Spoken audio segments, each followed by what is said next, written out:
কালকে বানানো 3টে রুটি রয়ে গেছিলো। এখন যেহেতু শীতকাল কোনো কিছুই নষ্ট হয় না, তাই জন্য রুটিটাও নষ্ট হয়নি, রয়ে গেছিলো।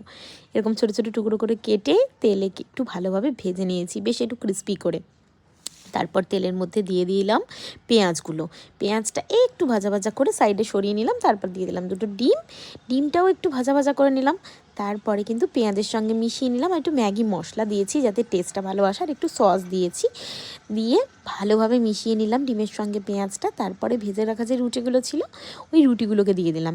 রুটিগুলোকে দিয়ে বেশ কিছুক্ষণ কিন্তু আমি ভালোভাবে নাড়িয়ে নিয়েছি, যাতে ম্যাগি মশলা, ডিম, সব কিছু, পেঁয়াজ সব কিছু রুটির সঙ্গে ভালোভাবে মিশে যায়, মানে টেস্টটা ভালোভাবে মেশে।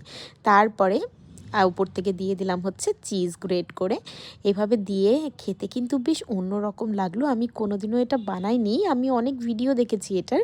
তারপরে যেটুকু ম্যাগি মশলা বেঁচে ছিল সেটাও ওপর থেকে একটু ছড়িয়ে দিলাম, আর একটু ঢাকা দিয়ে রেখে দিলাম যাতে চিজটা মেল্ট হয়ে যায়। ভীষণ টেস্টি হয়েছিল খেতে।